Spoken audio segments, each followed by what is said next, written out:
Welcome to the Challenging the Way We Age podcast, hosted by the Mavericks of Senior Living, Francis and Catherine, focusing on creativity, ingenuity, and inspiration to educate and inspire changes in the senior experience, breaking the status quo and creating hope for the way we age. We want to thank our supporters, Assured Assisted Living, Serenity App, Sevens Home Care, Sevens Residential Memory Care, and Workability Co-working Space. Now get ready for the next episode. Good afternoon, you Mavericks. I'm Francis Lagasse, your Chief Curiosity Officer. And with us is a fantastic guest today that I'm going to let my Chief Inspiration Officer, Catherine Wells, take over. Hi, everybody. Welcome to the podcast today. I am honored to introduce Dr. Amy Dore from Metropolitan State University. Amy is an award-winning professor, an author, a doctor of health administration, the program director of Masters in Health Administration at Metro.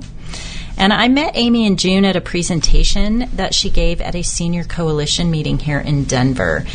So much information packed into that presentation. I wanted to touch base with you and talk about a couple of those topics today. So before we dive in, let me state the challenge, what we're challenging today. So today we are challenging the way we grow our workforce and attract students into the senior living industry. So Amy, welcome. Thank you for joining us. Thank you for this invitation. Absolutely. We're thrilled to have you here. You've been in this space your entire career, starting as a practice administrator out of college. Health administration is a really big, wide industry. What areas are you most passionate about and why? Oh, that's a great question, because to be honest with you, my career path was interesting in the sense that it started when I was going through my educational path, because I changed my major several times, including starting the nursing degree. Oh, wow. Okay. And then getting into that and thinking, I cannot do this. But how can I still serve others? And so at the time, Metropolitan State University was actually Metropolitan State College of Denver. And they had the only degree program, a bachelor's degree in healthcare management. And so I am actually also an alum of this university. So I knew all my life I wanted to help others and care for others, but I just knew I could not do it clinically. And this allowed me to get a degree that is like a business degree, but in healthcare, specific to healthcare. So everything I learned had to do with healthcare. And from that, I went on to get my master's degree. And that's when I did really my first dive into research into the aging services field and what it means for caregivers. And my thesis was on respite care for caregivers. And that was, oh my goodness, that was about 18 years ago that I started with that research. Wow. And just took every chance I could get anytime I was either in school, because I did go on to get my doctorate degree. My dissertation was on rural health care. And so if we are talking about rural health care, we automatically are also talking about the older population, because that's the population that usually is the largest population segments in rural towns. And so it was just a wonderful experience. And I always have found it so giving. And then I had family experience also. My maternal grandmother lived with us, and especially during a time period where we had lost my grandfather. Okay. And she called my dad one night and said, can I come live with you? And I was in college at the time. My brother was in high school. And so she came to live with us here. And I see it as a blessing because of what I was able to provide to her and learn from her. And she ended up in a CCRC community through Christian Living Communities. Mm-hmm. And at the time, it was called the Johnson Center. Now it's Somewhere in Glen. Mm-hmm. And so I would go and help her out because we brought her home almost every weekend. And so that was just so touching to me. And then when she passed, I thought, well, gosh, I'm losing contact. How can I get involved still? And then I started having students do internships at Somewhere in Glen or Christian Living Communities. So I started volunteering there. Wow. And so did that for almost 10 years, and then I was asked to be on their board. So when I combine my research and my personal experiences and with family, and then also my volunteerism, it brings together this package that has really provided me with a blessing in my life that I get to serve others, but also get to find these really neat data points that I hope to be able to share with you. Yes, Oh, wow. and we want you to share those with us. Yeah, and I think going back to our challenge topic, we are facing that epidemic, of this stigma that's tied to senior living. And I'm really curious for you to dive into some of your research here to kind of share what you've explained from that research, because obviously 18 years of research is pretty good. Well, I think sitting here right now is like, wow, it's been 18 years. So Time flies. Yes, it does. Yeah. It does. So, and one of the things for me is like, why are more people as passionate about it as I am? And so that was another reason why I went into the research. So let's dive into some of your research. When I saw you at the Senior Coalition, we're talking about this large population that is about to reach the age of 65 and older, and there are lots of terms that are used, the silver tsunami, things like that. I know we really want to change the narrative around how we describe that, but the bottom line is it's a big wave of people who are coming. Can you say more about that and what it means? Right. So you will have people who do not even like the concept or terminology of silver tsunami because of what it references. But what I think we need to focus on, and this is where we change the narrative, is the fact that the silver tsunami is not going away. So the caregiving crisis, not enough people willing or able to care for the large number of older adults needing care, has hit Maine hard. I think everybody that's in the industry saw that Washington Post article, and it's clear we've got to figure out to rethink our workforces. How do we attract new talent into the aging space, not even just as direct caregivers, but administrators? And so can you kind of touch on a little bit of what you've conducted recently on your research on campus to gain some insight into students' desire to even head any direction in healthcare, or senior care, I should say? Sure. So as I stated, I wanted to find out why more people were not excited about this as I was. And so I have been doing research specific to this topic for about the last 4 to 5 years. And so I did it in 3 phases. The first phase looked at our students here on campus, and it was a survey that went out to students, various majors. So it was a survey that I could get back answers from someone who might be in, engineering also versus also healthcare. So it was a very wide variety of answers. And what we learned was just shocked me. And so I'll come back to that. But the second phase was I took that same survey and was very intentional in that we sent it to majors that had something to do with health or healthcare.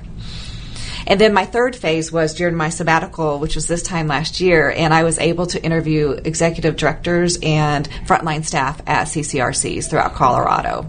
And so that really helped me to have a different perspective from 3 different angles.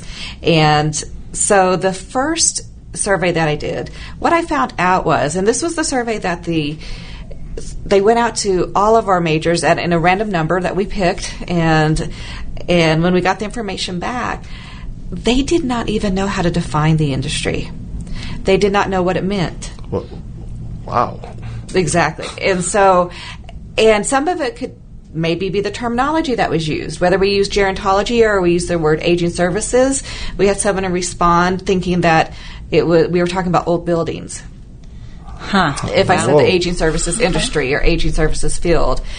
We had some who they just had no desire to work with that population. And others who admitted that they would be interested if they knew more. Okay. So some hope. Exactly, some hope. And once again, it was one of those surveys that we also ask questions like, how many currently work in the field? And would you consider working in the field? And when the survey went out to the majority of majors, you might guess that the majority did not work in the field. And also the majority would not consider working in the field. Okay. And we should say that at Metro, the range of students age-wise is from 18 to all ages, right? Right. We're a non-traditional university in the sense that we're also a commuter campus, and the average age I think is around 26, 27 for students, and we're seeing that change also. We have a lot of students who, instead of going full-time, they go part-time because they're working. The majority of our students work, if not one job, two jobs. And we also have a lot of students who are first generation. A lot of students who are either immigrants or refugees or DACA students. And so it's a population that I'm actually very passionate about serving, but it's also just shows you the variety of answers that we receive back. That might be a good future podcast to talk about. How do we define this industry? There are a lot of different segments of the industry and different areas of focus that they could go into. And as we were talking about before we went on air here, the various jobs that you can have in this industry can include everything from hospitality to IT, so software engineering to caregiving to executive administration to nursing.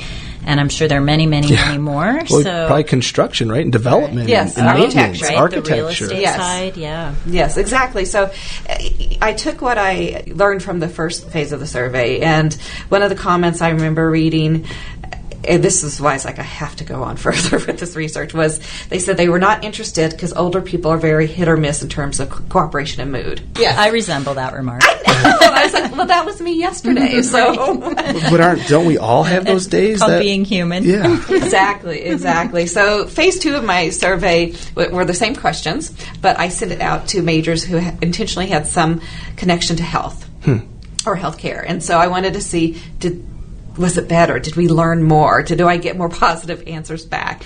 And more students did know how to define the industry. More said that they currently work in the industry, and more said they would consider working in an industry. Okay. So that was made me feel better. But the percentage of increase was not what I hoped to see. What was that percentage? Do you remember? Was it a small percentage? It was a small percentage. It was. I mean, enough to give me hope, but still it was more saying, okay, this is where the problem is. This is where we have, and I don't like to say problem, I want to say opportunity. Yep. And so I had the ability to apply for sabbatical and send in a 25-page application saying, this is what I'm going to research. Oh, cool. And this is what I hope to get out of it. That's awesome. And it was approved, and so last fall I was on sabbatical. And in that time period, as I previously mentioned, I interviewed, I want to say around 22 to 25, either executive directors or frontline staff of CCRCs. Could you real quick define what a CCRC is, just so our listeners know? Continuing Care Retirement Communities. Yes, it really is in the name, the continuing care. So usually what you will see is a variety of care, and everything from independent living to assisted living to skilled nursing care to rehab even. So I was able to do that. Along with that I was able to bring back or revise minor and certificate for the university. What I wanted to do was not have it be so specific. I wanted to encompass and capture everything that students can do. And so I labeled it Aging Services Leadership. I love that title, That's though. a great title. It's a fantastic title. Yeah. I want to come back to your research around when you were on sabbatical and you interviewed these folks. What did you learn from them?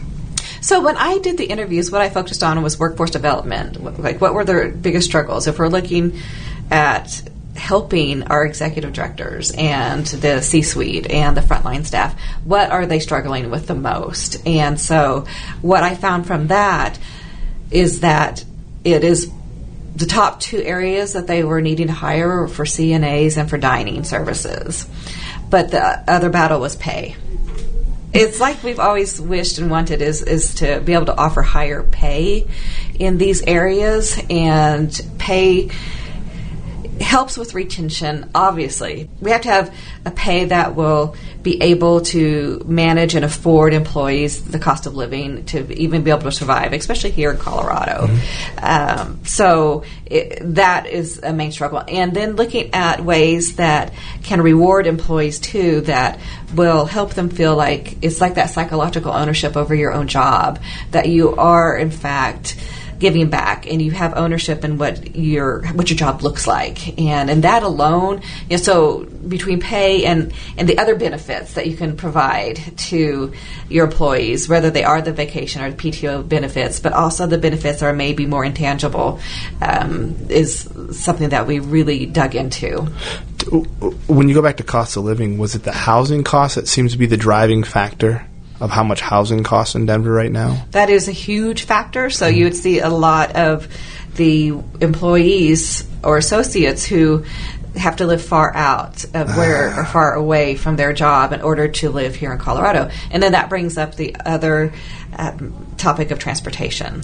Yes. So I did have a wonderful interview with a community, an organization that actually provides rideshare, exactly, for their employees to get them to work, because it costs less to do that than it does for a day of missed work of someone calling in for absenteeism. So that leads to one of my questions. Have you seen companies who are doing something really cool and unique, or doing something that is helping to attract more and more of the workforce to them? Have you seen them doing it well? And if so, what are they doing? And I think that's one example. Do you have some others? That is one example, definitely. I have another couple of examples. One would be where the organization allows the communities to have the residents involved as much as they can, even in the hiring process of associates and employees. And so the residents are there. And so I think that is wonderful, because it helps really the organizations get a true sense of who they're interviewing. Residents can come up with very good questions. And also to see how the person being interviewed reacts and how they work with the residents. Because while we have issues with unemployment, and unemployment leads to less people looking for jobs because they're already working. And then if you point them to the field of aging services, that goes down even lower. And so you have to have that person who is passionate about being there, and is it the right job fit? And so having that type of interviewing process, I think, really, really helps. That's cool. That's very cool. I like that a lot. That's fun and unique, And residents love it. Residents love it. I'm sure they do. Yeah. And I could imagine being on the interviewing side of that, being the interviewee, and really enjoying that process, because when you're interviewing, it goes both ways. You want to know, is this a community that I really want to work for? Exactly. So I think that ties that together really nicely. So a community is providing Ubers or Lyfts or some form of ride sharing for people who may struggle to get to work. Another community is incorporating the residents into the interview process. Do you have any others? Well, I think also helping the residents and the new employees be mentors to each other. And just the buddy system would be one. Okay. So when you're onboarding new employees, I did see that, and I thought that was wonderful. And the other thing would be, I remember there was a snowstorm, a blizzard, and there are companies out there that actually have the Hummers. They actually will go and pick up people. Wow. They do that on a normal day anyway, but to call them and say, can you go get this person? And because bring them back. They're stuck or they can't get through the snow. Wow, it sounds like, though, as we keep diving into this, we're not just running into issues of affordable housing or getting pay there. It sounds like it's a whole ecosystem that we have to really look at of where they're living, how they're getting to work, how they're getting from work, what's their pay, what's their benefits. So it sounds like there's a lot of challenges that have opportunities for some great solutions. Yes, and it's really looking at employees and associates as far as the employee experience goes, and going beyond just you are an employee at this organization. It's getting to know them and understanding their needs. Which brings me directly to what I'm thinking. You interviewed the executive directors. You did surveys of students. I'm curious what would happen if we asked the students some different questions now, knowing that you have the answers from the executive directors and the administrators. What would students want in a company in order to say, I want to work in the aging services industry? Right. These are really cool things. I wonder if they would also come up with some other really cool things that we in the industry aren't thinking about. Right. And I'm looking for my next topic to research, so that could be it. The thing that I'm also very interested in is the generational retention. And a lot of people automatically assume and go to millennials and say millennials, they get a bad rap, basically, when in fact there's very positives when it comes to the workplace, when it comes to millennials, because when you get them in your organization and they are passionate about what they do and they love it, that trumps pay for millennials. And so, but then you have the Generation X, which is me. I will admit I'm Generation X. Me too. Okay, there we go. High five. But we're getting left out. So the new research is showing that if you're comparing Generation X to millennials, Generation X is most likely to not have had a raise in the past 2 years versus the millennial who has. And so you're also looking at that unconscious bias that will say, well, I'm only going to hire a millennial to do IT or digital marketing because they are the ones who know the best in everything, when actually you're missing not only Generation X, but even going further back. You're not having that wide viewpoint of what might be out there in the field. So that is also another area of research that I would like to look at. And I think to kind of expand upon that, looking at maybe retraining workforce, right? People that have had a different job and now they're in their mid-50s or late 60s. How do we retrain that workforce to have them help in the aging services? Because I think there's some stigma for that. Well, I used to do this job for 25 years and I got laid off, or it's been replaced by robotics or something, right? How do we grab that person and be like, hey, use that skill set slightly different in this aging services because we need it, and we need it now. Right. And I think that I don't recall if it was in your statistics or not, but we are dealing with 5 generations in our workforce right now. Yes. Mm-hmm. And that is something, and digital natives all the way to people who won't touch technology. Mm-hmm. So how do we deal with that? And maybe that's part of your next research. Right. And that was a slide in there in my presentation that I gave at the coalition. And I also have an article somewhere here on my desk that has to do with those who we think or assume are going to be retiring because they're at least age 55 or older, when actually they don't have any plans to retire. Interesting. And so it may be a total job change or something that is their dream job, or even looking at employees and partners and associates that may not want to work full-time. They might want to work part-time, but they are a star employee. They will be there. If their job is Monday, Wednesday, Friday, they are going to be there. Interesting. And let's look at that. So changing up the way that we traditionally work. Do you think we're also changing up how we look? Yeah, so basically changing that maybe a traditional work week isn't 40 hours or 50 hours. It's more of 16 or 24, whatever. So almost having more flexibility into how we're defining work. Exactly. Okay.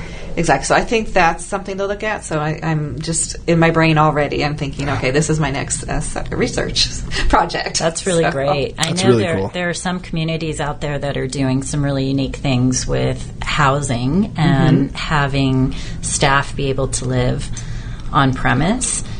For very, very low cost, and have separate entrance, so it doesn't feel like they're going through an assisted living to come home. And I think there are some really great things that people don't know about. When I wonder what students and people thinking about entering this space think when they think about the aging space. Do they think about nursing homes? Do they think about assisted living? There's so many things that have changed in the last, Francis, 5 years? I think it's changing almost yearly now at the pace. But yeah, I think last 5 years we've seen the most change. When I was doing my research, so we walked away knowing that we need to do a better job. We need to do some marketing. We have to understand that it just takes really students getting in there. And usually what happens is if I have a student who's thinking about it and I get them either connected with a mentor or a day of shadowing at a community, they're hooked. They are. That's cool. And then they do their internship and they walk away going, this is what I want to do for the rest of my life. But it's how do we do that? So what we are working with another community who they actually bring in a bus to pick up the students and then take them to the community. Wow. And so we have had fun things going on. Like we had some students teach the residents belly dancing. It was that's just awesome. wonderful. That's and cool. then we had an internship student who taught introduced the residents to YouTube and then taught the residents how to draw, basic drawing classes. Oh. And the students didn't understand that they could do this, that this is something they could do. And so give us a chance and we will get you hooked. And that almost might need to be our marketing. Yeah, it's the experience of doing it, right? The hands-on and feeling that sense of accomplishment. Well, I think, too, is that, I'm going to probably be a little stereotypical here, that we've been so used to technology filling that communication void or that personal connection that when you really get that connection with somebody, you kind of like, oh my, wow, they brought joy to my life, but in the turn, I also brought joy to their life. And I think as humans, we want connection with other people. Personal experiences get them hooked, and that's really, really cool. A few final questions here. What do you think the industry as a whole can be doing to rethink our workforces in aging care? So I think it's going to require some new conversations. Yeah. So you've heard the term courageous conversations, and so we need that, but we need new conversations also. I love that. I think that we are also going back to that employee experience and redefining that, whether it's the typical workday or it's how you're recognized as an employee. And it's not just a one-size-fits-all model any longer. I also think that we need to discuss the age-friendly workplaces. And when I say this, we automatically assume, do you both assume that I'm talking about the older workers? I did, yes. That was the first place my mind went. Mine went to kind of, definitely not the younger one, but definitely not super, older, but it was probably already biased to like an 50s, older. 60s. 40s, 45s and up, basically. Yeah. So age-friendly workplaces need to be all ages. That's true, yeah. And so we have biases towards the older population and older workers, but also younger. And so we need to think about that, but also more diverse and more inclusive. Those are great points. Yeah. For our listeners who are learning about the industry and maybe considering making a career move, what would you like to say to them? Give it a try. Go for it. I think that they would be surprised in what even the expectations are and what the jobs are out there. And I know, just because this is what I do myself, is that I'll say, oh, I'm not qualified for that. And so I don't even investigate it. But don't let that stop you. I would say reach out to facility and volunteer. I mean, that would be my takeaway. Just go try it for a couple hours and see what that warmth is that you can bring to someone else who maybe might have a bad day, and just how they can then in turn give you warmth. Just volunteer and try it. Now, I will tell you that the CCRCs, they're always looking for, and they love volunteers.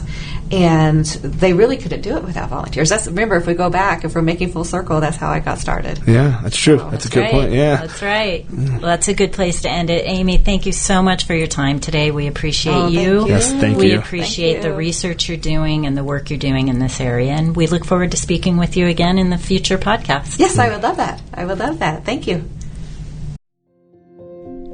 Thanks for listening. The Mavericks want to hear from you. Visit us on Facebook and Instagram at Mavericks of Senior Living or mavericksofseniorliving.com and leave us your comments, questions, and ideas for future podcasts.